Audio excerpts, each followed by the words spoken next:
Hello student, goodwill classes में आपका बहुत बहुत स्वागत है। क्लास 12 का हम कर रहे थे dissolution of a partnership firm. अब हमें बनाना था उसका रियलाइजेशन अकाउंट किस तरीके से बनाया जाता है।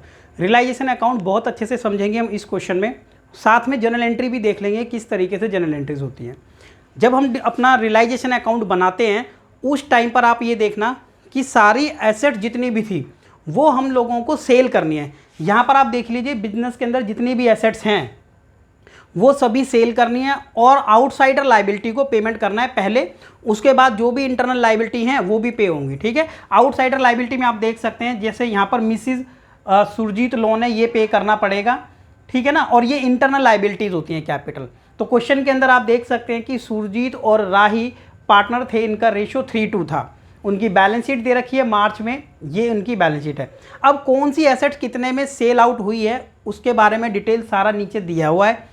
ठीक है, और किसको कितनी लायबिलिटी हमने पे की है वो भी सारा दिया हुआ है। तो रियलाइजेशन अकाउंट हिंदी में जिसको हम वसूली खाता कहते हैं, हम क्या करेंगे सारी एसेट्स को पहले बेच देंगे, जो अमाउंट आएगा फिर अपनी लायबिलिटीज़ को पे करते चले जाएंगे। इसी तरीके से आसानी से हम अपना रियलाइजेशन अकाउंट कंप्लीट कर सकते हैं। ठीक है, क्या मेथड होता है रियलाइजेशन अकाउंट का वो देखते हैं अभी। और ये भी ध्यान रखना है हम लोगों को, देखिए ये हमने बना लिया अभी फॉर्मेट कि किस तरीके से रियलाइजेशन अकाउंट बनाना है हमें। सबसे पहले सारी अपनी जो भी एसेट्स हैं उनको देख करके यहाँ पर लिख लेंगे और क्या बोलेंगे उसको, सन्ड्रीज एसेट्स। क्या कहेंगे, सन्ड्री एसेट्स। जितनी भी सारी एसेट्स हैं उनको देख देख के लिख लीजिए जो हमें सेल आउट करनी है। स्टॉक है, डेटर है, कौन कौन सी है देखिए, स्टॉक अमाउंट 6000, डेटर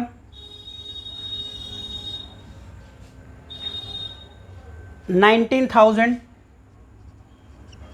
ये सारी एसेट जो हमें सेल आउट करनी है। फर्नीचर है, प्लांट है, ठीक है, फर्नीचर है 4,000, उसके बाद प्लांट है ₹28,000, प्लांट के बाद है इन्वेस्टमेंट जो हमें सेल करनी है। ठीक है, इन्वेस्टमेंट है 10,000। ये वो एसेट्स हैं जो सेल आउट की जा सकती हैं। उसके बाद आप यहाँ पर जो देखिए बैंक है, ये ऑलरेडी एक रियलाइज्ड वैल्यू है और प्रॉफिट एंड लॉस एक लॉस को शो कर रहा है, ये पार्टनर्स कैपिटल अकाउंट में बांट लिया जाता है। बट फिलहाल हमारा जो फोकस है वो रियलाइजेशन अकाउंट पे रहेगा इस क्लास में, जिसके अंदर हम एक तरीके से उसका फॉर्मेट भी देख लेंगे क्या है और किस तरीके से मेंटेन करना है उसको, वो भी देख लेंगे। तो रियलाइजेशन में सारी एसेट यहाँ लिख देना, उसके बाद सारी लायबिलिटीज़ जितनी भी लायबिलिटीज़ है वो यहाँ पर आ जाती हैं और यहाँ पर लिख लेते हैं बाय सन्ड्रीज लायबिलिटी। ठीक है, ध्यान से समझते जाएं, बहुत आराम से आप समझ पाएंगे इन चीज़ों को। देखिए आउटसाइडर लायबिलिटी जो हमें पे करनी है वो रियलाइजेशन अकाउंट में लेंगे। अब ये जो सुरजीत है ये पार्टनर है और राही, लेकिन मिसेज सुरजीत आउटसाइडर लायबिलिटी में आएगी तो हम इसलिए लिख देते हैं यहाँ पर मिसेज सुरजीत लोन। ठीक है, मिसेज सुरजीत का लोन जो है कितना है, ये लोन दे रखा है ₹10,000, राइट, लिख देते हैं यहाँ पर लोन है ये ₹10,000, ये आ गया। और कौन सी आउटसाइडर लायबिलिटी है जो पे करनी है हमें रियलाइजेशन अकाउंट में, क्रेडिटर भी है। ठीक है, क्रेडिटर आ गया ₹38,000। क्या और कोई लायबिलिटी है, राही, जो राही है ये एक पार्टनर है। ठीक है, तो इसकी लायबिलिटी आउटसाइडर लायबिलिटी पे करने के बाद हम करेंगे। ठीक है, इसकी लायबिलिटी बाद में पे होगी, इस वाले अकाउंट में हमें पे करने की ज़रूरत नहीं है, इसके लिए हम सेपरेट अकाउंट बना लेते हैं। अभी फिलहाल फोकस करें कि आउटसाइडर लायबिलिटी कौन सी है, तो ये और ये। उसके बाद ये इनका कैपिटल है, कैपिटल भी लायबिलिटी होती है, इंटरनल लायबिलिटी होती है। ठीक है, तो ये अमाउंट जो हमें पे करना है, तो टोटल हम यहाँ पर लिख लेते हैं 48,000 पेमेंट के लिए, और इसका टोटल कर लेते हैं तो टोटल आ जाएगा इसका 19 और 6 25, 29 एंड 39 को ऐड कर लेंगे 28, तो ये हो जाएगा 67,000। कितना हो जाएगा डियर स्टूडेंट, 67,000। तो ये दोनों लायबिलिटी हम लोगों ने अभी फ़िलहाल लिख ली है। उसके बाद आप लोगों को पूरा ये फोकस करना है कि कौन सी एसेट कितने में सेल आउट हुई है।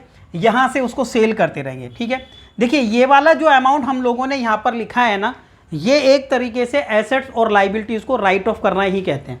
ये एसेट्स हमने जितनी भी वहाँ लिखी हैं वो राइट ऑफ हो गई हैं, ये लाइबिलिटी हमने जितनी यहाँ लिखी है एक तरीके से लाइबिलिटी भी यहाँ पे हमने ख़त्म करी है इस अकाउंट में।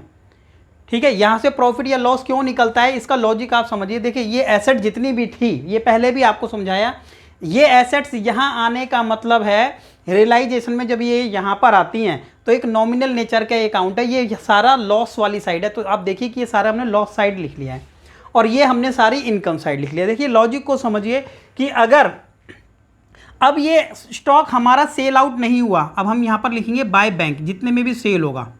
ठीक है, अब यहाँ पर सेल वैल्यू लिखेंगे कि स्टॉक कितने में सेल हुआ। सपोज हमारा स्टॉक नहीं सेल हुआ, 0 वैल्यू मिली हमें, तब आप समझ जाइए कि 6000 ऑलरेडी लॉस में। तो ऐसे लॉस यहाँ पर एडजस्ट हो जाता है। तो ये देखिए 6000 ऑलरेडी लॉस में चला गया। इफ़ अगर हमें रिसीव होता है पूरा 6000, तो 6000 लॉस में लिखा था लेकिन स्टॉक पूरा 6000 रिलाइज हो गया है, तो 6000 डेबिट में भी क्रेडिट में, तो लॉस कुछ नहीं हुआ, 0 हुआ। ठीक है, अगर स्टॉक एक ही पॉइंट से लेकर समझ रहे हैं, अगर स्टॉक हमें 5000 रिलाइज होती है वैल्यू, तो हमने 6000 लिखा था लॉस में और 5000 हमने लिखा है यहाँ प्रॉफिट में। इट मीन्स 6000 लॉस 5000 प्रॉफिट, तो 1000 का लॉस हुआ। तो इस तरीके से ना यहाँ पर प्रॉफिट या लॉस ऑटोमेटिक एडजस्ट होते रहते हैं। ये इस रियलाइजेशन अकाउंट का मेन पॉइंट है समझने वाला। ठीक है, तो ये भी समझ लेना हमने जरूरी होता है। तो सबसे पहले अब देख लेते हैं कौन सा अमाउंट कितने रुपए का हमें मिला था सेल आउट करने में। तो देखो यहाँ बता रखा होगा सारी चीज़ों को कौन सी। अब देखो स्टॉक 5000 वैल्यू रियलाइज हुई, जबकि था 6000 का, 5000 रियलाइज हुई, तो बैंक करके लिख देते हैं। उसके बाद रियलाइज हुआ हमें डेटर की कितनी वैल्यू हमें मिली है डेटर्स की। तो डेटर जब हमने सेल आउट किया तो 18500, जबकि ऊपर 19 था, तो यानी उसने नहीं दिए होंगे। बट ये ऑटोमेटिक जो लॉस है ना वो एडजस्ट हो गया यहाँ पर। क्यों? क्योंकि 19000 जैसे ही हमने लिखा था लॉस में, अगर एक भी रुपया डेटर से नहीं मिलता तो सारा का सारा लॉस में चला जाता। बट 18500 तो मिल गए, तो 500 लॉस ऑटोमेटिक एडजस्ट हो गया है। उसके बाद आ जाएंगे फर्नीचर पर, और फर्नीचर कितना दिया हुआ है यहाँ पर, ये है 4500। अब आप देख सकते हैं फर्नीचर कितना था, 4000। 4500 मिल जाना का मतलब ये हो गया 4500 प्रॉफिट साइड लिख दिया और 4000 लॉस में, तो 500 रुपये का प्रॉफिट ऑटोमेटिक एडजस्ट। उसके बाद आ जाते हैं प्लांट कि प्लांट से कितना रियलाइज कर पाए हम। तो देखिए 25000। अब प्लांट कितना भी था आपको उतनी ही वैल्यू लिखनी है, वैसे 28 था, तो यहाँ पर तो जितना आएगा ना आपको उतना लिखते जाओ, आपका प्रॉफिट या लॉस ऑटोमेटिक एडजस्ट होता रहेगा। तो ये आपने लिख लिया। अब आप यहाँ ध्यान से देखें कि कौन कौन सी एसेट्स हैं जो रियलाइज हो गई है अकॉर्डिंग टू क्वेश्चन में जो भी बताया। अब आप ये देखें ना, स्टॉक की वैल्यू डन, डेटर्स भी कंप्लीट, फर्नीचर भी मिल गया, प्लांट भी मिल गया, लेकिन इन्वेस्टमेंट जो 10,000 रुपये की थी, क्या वो इन्वेस्टमेंट से पैसा नहीं हमें मिल पाया। ठीक है, तो अब आप ये देखिए कि इन्वेस्टमेंट का क्या रहा, आगे कुछ दिया है। ठीक है, ये हमने पहले पॉइंट नंबर 2 कर लिया था। अब देखो सुरजीत क्या था, एग्री हो गया था टेक ओवर द इन्वेस्टमेंट। यहाँ पहले ही उसने बताया था कि सुरजीत टेक ओवर करने के लिए रेडी हो गया था, इन्वेस्टमेंट 8000 रुपये। ठीक है, तो ये वाला पॉइंट अब लिख लेते हैं, कोई बात नहीं है। क्या लिख लेते हैं, बाय। अब देखो एसेट्स इधर है ना, तो इधर से सेल आउट होती है। अब वो अगर हमने पेमेंट कर दी होती तो बैंक लिख, पेमेंट अगर हमें मिल गई होती सेल करने से तो बैंक। लेकिन क्या है, ये वाला जो अमाउंट है वो सुरजीत ने ले लिया है, तो पेमेंट क्या है हमें सुरजीत से मिल जाएगी। तो डैश कर दे, लिख देते हैं सुरजीत इन्वेस्टमेंट। सुरजीत ने क्या ले लिया, इन्वेस्टमेंट। तो 8000 रुपये में ले लिया उसने, जबकि थी 10,000 की, कोई बात नहीं, 8000 में उसने ले लिया है। ठीक है, इसका टोटल हम अभी यहाँ पर लिख लेते हैं। ठीक है, इसका टोटल कितना आ जाएगा, 25 और 5 30 और ये टोटल मिला के आ जाता है 19 23। 30 और 23 कितना हो जाएगा, 53,000। कितना आ जाएगा, 53,000। तो 53,000 तो ये इसका हमें रियलाइज हो गया। सुरजीत ने इन्वेस्टमेंट ले ली है, अगर वो पेमेंट कर देता तो फिर तो हम यहीं पर लिख लेते बैंक में, अगर उससे पेमेंट रिसीव होता। लेकिन अब ये उसके अकाउंट से काट लेंगे हम बाद में कि 8000 रुपये उससे लेना है। तो देखिए यहाँ पर क्या क्रेडिट हुआ ना, ये इस वाले अकाउंट में, सुरजीत के अकाउंट में डेबिट हो जाएगा, क्रॉस चलती है एंट्री। तो ये आ गया अमाउंट। अब हमने सारी जो एसेट्स हमारी थी टोटल जितनी भी थी सब सेल आउट हो गई हैं। बेशक इससे कैश मिल गया है, इससे नहीं मिला है, लेकिन उसके अकाउंट, अब हमें उसको पेमेंट तो नहीं करना पड़ेगा, जो उसका कैपिटल हम पे करेंगे तो 8000 रुपये कट कर देंगे वहाँ से। तो ये हो गई बात यहाँ पे, ये सारी एसेट। तो ये सारी एसेट सेल आउट इधर। अब लाइबिलिटी को पे करना है, तो पे करते टाइम यहाँ पर लिखेंगे टू बैंक, पेमेंट करते टाइम भी बैंक लिखेंगे, जितना जितना पेमेंट हमने जिसको किया होगा तो इसके बारे में लिखा होगा। देखो Surjeet agree to take over investment and to pay Mrs Surjeet loan. अब उसने मिसिस सुरजीत का लोन भी पे करने के लिए वो एग्री हो गया था। तो एक काम करते हैं, पहले चलो बैंक लिख लेते हैं। पेमेंट किसको किया हमने, ठीक है। देखो पेमेंट क्रेडिटर को किया होगा, नीचे लिखा होगा। रियलाइजेशन एक्सपेंसेस थे 1600, ये भी हमें बताया। और उसके बाद देखिए क्रेडिटर के बारे में क्या लिखा है। देखो क्रेडिटर के बारे में क्या लिखा है। क्रेडिटर्स के बारे में लिखा है कि यू आर टू, यहाँ पर creditor accept 37,000 full and final settlement. तो देखिए बैंक से लिख देते हैं, बैंक क्रेडिटर को हमने कितना पेमेंट किया है, करना तो ज़्यादा था 38, लेकिन हमने पेमेंट किया उसको 37, कंप्लीट। उसके बाद लिख लेते हैं बैंक, कुछ रियलाइजेशन एक्सपेंस हमने पे किया है। तो लाइबिलिटी देखो ये पेमेंट हो चुकी है, टिक कर देते हैं उसको, ठीक है। ऐसे ध्यान रहेगा, आप भी समझने के लिए टिक कर लीजिए कि ये हमारी लाइबिलिटी पे हो गई है। कौन सी वाली, क्रेडिटर को हमने 37 कर दिया है। अब आप देखो 38 हमने प्रॉफिट साइड लिखा था। ये एक तरीके से क्रेडिट साइड हमारी प्रॉफिट साइड होती है, नॉमिनल नेचर का अकाउंट है। अगर हमने इसको पेमेंट नहीं करते तो 38 हमारा बेनिफिट होता, बट हमने 37 पे कर दिया। इट मीन्स एडजस्ट कितना हो गया, 1000 रुपीज़ का प्रॉफिट। और रियलाइजेशन एक्सपेंस लिखा है, ये realisation expense according to question कितना दे रखा है वो हम लिख देंगे। क्या होते हैं रियलाइजेशन एक्सपेंस, देखिए रियलाइजेशन जब हम अपनी एसेट्स को बेचते हैं और फिर उसके बाद उससे पेमेंट रिसीव करते हैं, फिर लाइबिलिटी पे करते हैं, उस टाइम पर भी कुछ खर्चे हो जाते हैं, ठीक है। जिसने भी ये काम लिया होगा सेल आउट करने का, फिर पेमेंट करने का, एक्सपेंसेस हुए उसके हुए होंगे, ठीक है। जैसे हमने मशीनरी सेल की है, फर्नीचर सेल किया, किसी को कमीशन दिया, तो सारा मिला के जो सब एक्सपेंस हुआ, ऐसा मान लेते हैं कि रियलाइजेशन एक्सपेंस हो गया है 1600 रुपये का। तो ये हमने बैंक लिखेंगे यहाँ से 1600।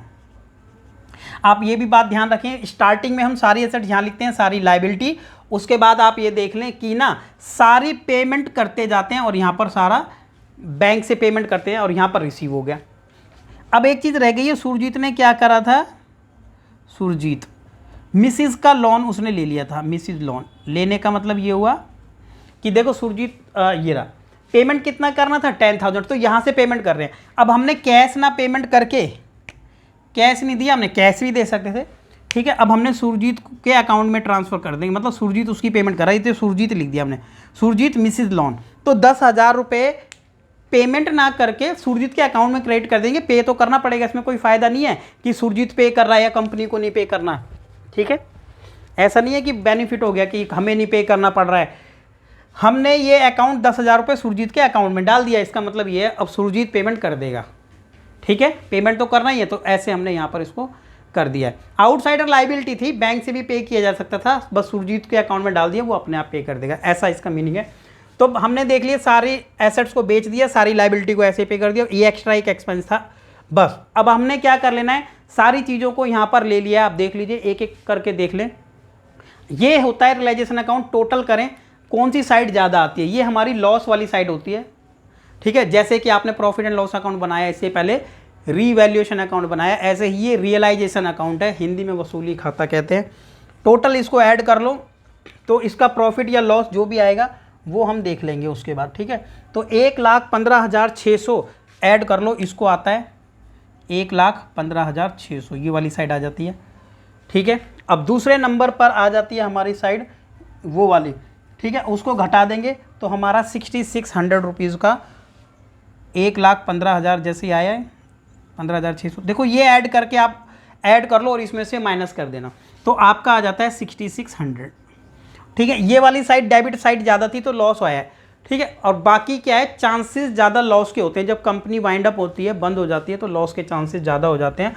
अब हमारा जो ये आ गया ना लॉस है, और लॉस को क्या कर देंगे, तो हम यहाँ लिख देंगे loss transfer to capital account. कहाँ पर ट्रांसफ़र हो जाएगा, लॉस ट्रांसफर कैपिटल अकाउंट में ट्रांसफ़र हो जाएगा। किसके, सुरजीत है और दूसरा है राही, ठीक है। और इनका जो प्रॉफिट शेयरिंग रेशियो था आपने देखा था 3:2 में इसको बांट लीजिए। 3:2 में बांट के कितना आ जाता था 3960, 3960, राइट, 3960 और 2640, राइट। तो देखिए ये हमने लिख लिया है 3:2 के रेशो में डिस्ट्रीब्यूट करने के बाद। तो ये था हमारा रियलाइजेशन अकाउंट किस तरीके से मेंटेन किया जाता है, वो हम लोगों ने समझा है। अगर आपने रियलाइजेशन अकाउंट अच्छे से देख लिया है, अब अगर हम यहाँ पर ये समझें कि जनरल एंट्रीज क्या होगी, ठीक है, जनरल एंट्री क्या होगी, तो देखिए जनरल एंट्री करना कोई बड़ी बात नहीं हो जाएगी अब अगर आपने, लेकिन यहाँ पर क्या है, पहले रियलाइजेशन हमने अच्छे से समझा है कि किस तरीके से हम रियलाइजेशन अकाउंट करेंगे, उसके बाद देख लेते हैं एक बार जनरल एंट्री यहाँ पर कैसे करनी है। ठीक है, देखिए जनरल एंट्री किस तरीके से करनी है वो समझ लेते हैं। सबसे पहले हमने क्या किया था, अपनी सभी एसेट्स को यहाँ पर जैसे जैसे हमने किया वैसे ही कर लेते हैं। सबसे पहले हमने सारी एसेट्स को क्या किया था, सन्ड्री एसेट यहाँ पर लिख दिया था, इसको कहा था हमने राइट ऑफ करना। तो हमने लिखा है यहाँ पर general entry sundry assets realisation account debit. ठीक है, रियलाइजेशन अकाउंट क्या हुआ, रियलाइजेशन अकाउंट हुआ डेबिट। जनरल एंट्री भी कर रहे हैं, ठीक है, यहाँ पर जनरल एंट्री किस तरीके से होगी वो भी देख लेते हैं। उसके बाद जब हम आगे क्वेश्चन करेंगे तो जनरल एंट्री नहीं करेंगे, अच्छे से बस रियलाइजेशन अकाउंट, कैपिटल अकाउंट किस तरीके से बनाया जाता है, पार्टनर्स का लोन अकाउंट किस तरीके से बनाया जाता है, बैलेंस शीट किस तरीके से मेंटेन की जाती है, वो सिर्फ देखेंगे हम लोग। तो रियलाइजेशन अकाउंट के बाद हमने लिखा सारी एसेट को हमने राइट ऑफ किया। तो कौन कौन सी थी, तो देखो स्टॉक था, उसके बाद debtors, then furniture, then plant and last investment. ठीक है, सभी का अमाउंट लिख लेते हैं, 6,000, 19,000, 4,000, 28,000 और 10,000, और इसका जो टोटल था वो था 67। तो ये तो हो गया, नरेशन लिख देंगे, being the amount of assets is transfer to realisation account. ठीक है, या फिर लिख सकते हैं राइट ऑफ, ऐसे लिख देंगे। Entry number 1। अब इसके बाद एक एंट्री और यहाँ कर लेते हैं, चलिए ये स्पेस थोड़ा सा यूजलेस है, तो क्या लिखेंगे, उसके बाद हमने अपनी सारी लाइबिलिटीज़ को राइट ऑफ किया था, ये दोनों थी।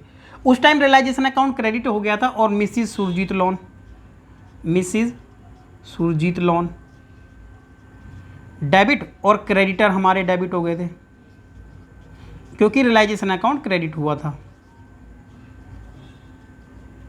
ठीक है भाई, अकाउंट को देखकर जनरल एंट्री करना पॉसिबल है और जनरल एंट्री को देख करके अकाउंट पोस्टिंग करना भी पॉसिबल है। ठीक है, लेकिन अकाउंट बनाना इसलिए बहुत ज़्यादा ज़रूरी था क्योंकि अच्छे से आपको ये समझना ज़रूरी है कि प्रॉफिट किस तरीके से यहाँ पर कैलकुलेट होकर के आया। यहाँ इतना ईजी नहीं है वो बताना, ठीक है ना। हाँ, तो पहले इसलिए हमने जनरल एंट्री कर ली। अब रियलाइजेशन अकाउंट में क्या क्या हमारा आया था, सुरजीत लोन 10,000 था और था 38,000 रुपये क्रेडिटर, टोटल आप देखेंगे तो 48,000 रुपीज़ का था। कौन कौन सी एसेट, तो यहाँ पर भी लिख देंगे क्या, बीइंग द लाइबिलिटीज, ठीक है, transfer to realisation account, clear, realisation account ऐसा लिख लिया हमने।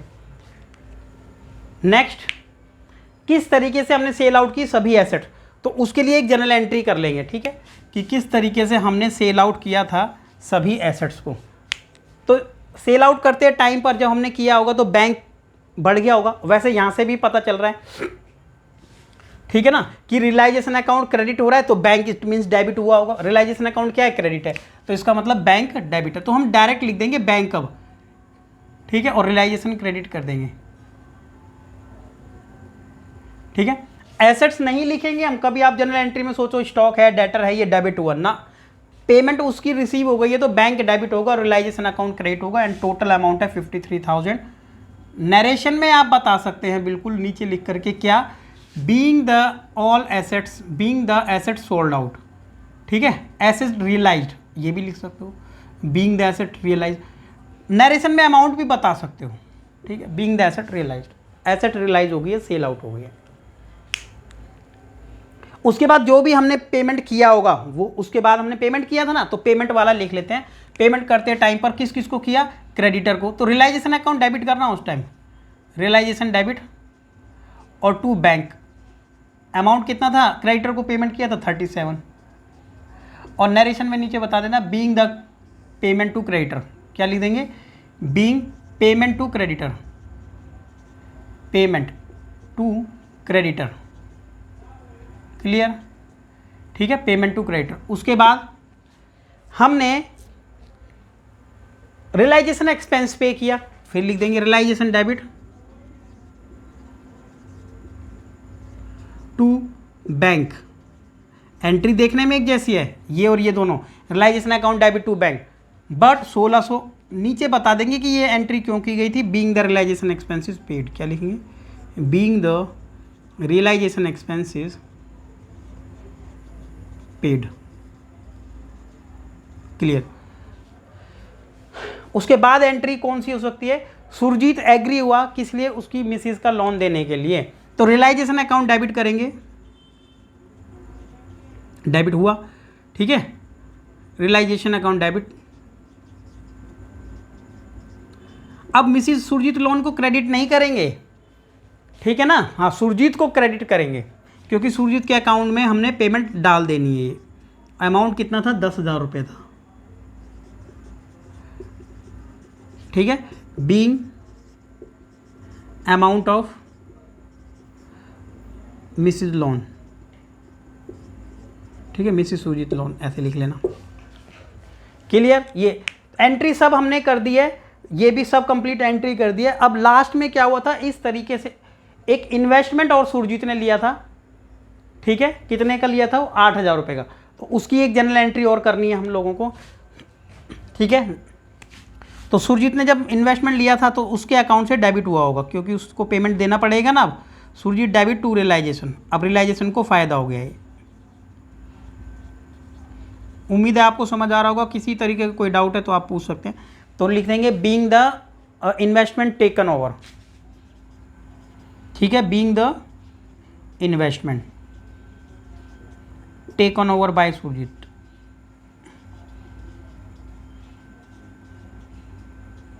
That's it. अब इस तरीके से सारी जनरल एंट्री करने के बाद, ठीक है, आपको भी पता है कि हम लोगों को यहाँ पर लॉस हुआ था, और जो ये लॉस हुआ था तो लॉस डिस्ट्रीब्यूट कर लिया था पार्टनर ने आपस में, तो उसके लिए स्पेस थोड़ा सा यहाँ बचा है तो यहाँ कर लेते हैं। और एंट्री क्या हो जाएगी, देखिए रियलाइजेशन अकाउंट क्रेडिट हुआ था तो इसका मतलब पार्टनर डेबिट हुए थे, तो पार्टनर में लिख देंगे Surjit and Rahi debit and to realisation, ठीक है। अमाउंट कितना था, 6600 रुपीज़ का, और इसने जो अमाउंट ले लिया था वो था 39602640, राइट। तो ये था रियलाइजेशन का लॉस। तो स्टूडेंट ये है हमारा पूरा क्वेश्चन जिसके अंदर हमने ये समझा कि रियलाइजेशन अकाउंट किस तरीके से बनाया जाता है। ऐसा क्वेश्चन हमने पहले भी किया है, वो खुद का एग्जाम्पल हमारा था, उसको भी एक बार आप जरूर देखें। 4 से 5 क्वेश्चंस के अंदर ही आपका पूरा का पूरा चैप्टर खत्म हो जाएगा, लेकिन आपको देखना पड़ेगा बिल्कुल स्टार्टिंग से, ठीक है। अब हम देखेंगे अपना नेक्स्ट वीडियो में नया जो क्वेश्चन हमारा रहेगा उसके अंदर हम मेंटेन करेंगे, पूरा फुल फ्लैश क्वेश्चन रहेगा। फिर उसके बाद 1-2 क्वेश्चन और करने के बाद आपको ये अच्छे से समझ आ जाएगा, कुछ प्रैक्टिस आप लोगों को करनी पड़ेगी, ठीक है। तो आपका एक चैप्टर पूरा अच्छे से कंप्लीट हो जाएगा।